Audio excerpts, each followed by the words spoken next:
Hi everybody. Okay.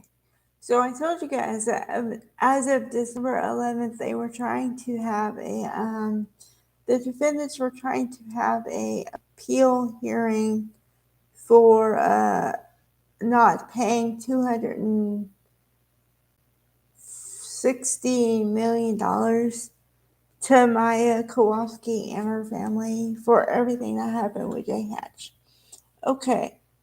And the basis of these claims is basically juror misconduct and the juror lying on the form before he was selected for jury duty. Um, because apparently they ask you a bunch of questions, and one of the questions was, has you or someone close to you been involved in a court case or something? And he said no, and then it came out later that he was. So he lied on the form. But also, the juror misconduct also entails him having the audacity to talk to his wife, because, you know, first of all, they didn't sequester the jury, which means they didn't keep it separate. They didn't keep them separate from their family.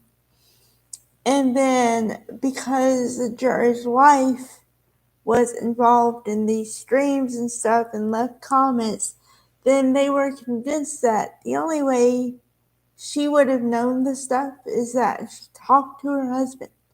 Although they say don't talk to your spouse or anybody about the case. And so they're convinced that that happened, and they're trying to throw anything they can to not have to pay the judgment.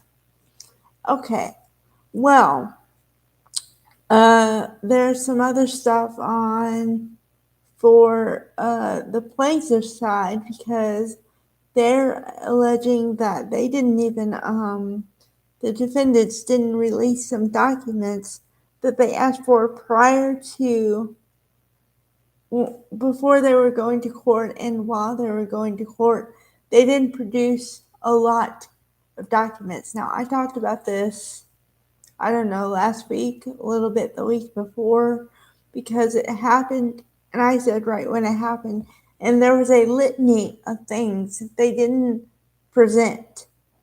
So, if you're asking me, they don't have a leg to stand on, but I don't know.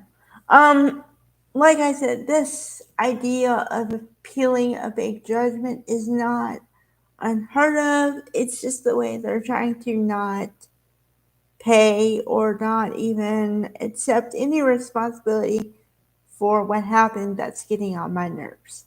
Because now the 17-year-old kid, I mean, teenager still, is still going to have the problems of the CRPS anyway. And then you add on top of that the PTSD from what happened to her in the hospital and losing her mother the way she did. And also, they could say, "Oh, but for before the actions of J Hatch, that wouldn't have happened." So they got a lot of stuff against them, and maybe a few things in their corner. So I don't see it happening for them. I don't think the defense is going to get another trial, and I don't think they're going to get another judge, or even Judge Carroll, if it's the same judge, to set aside his original finding of you got to pay the money. He might reduce the amount if it's plausible, but I don't even know if it's plausible at this point. I really don't. Because of what they did and the extent and everything, I think they're going to have to pay her a tiny sum of money. So that's just my personal judgment. But we'll have to see how it goes. And as always, I'll keep you guys as informed as I possibly can. Alright? Bye. I'm probably done for tonight. Okay? Bye guys.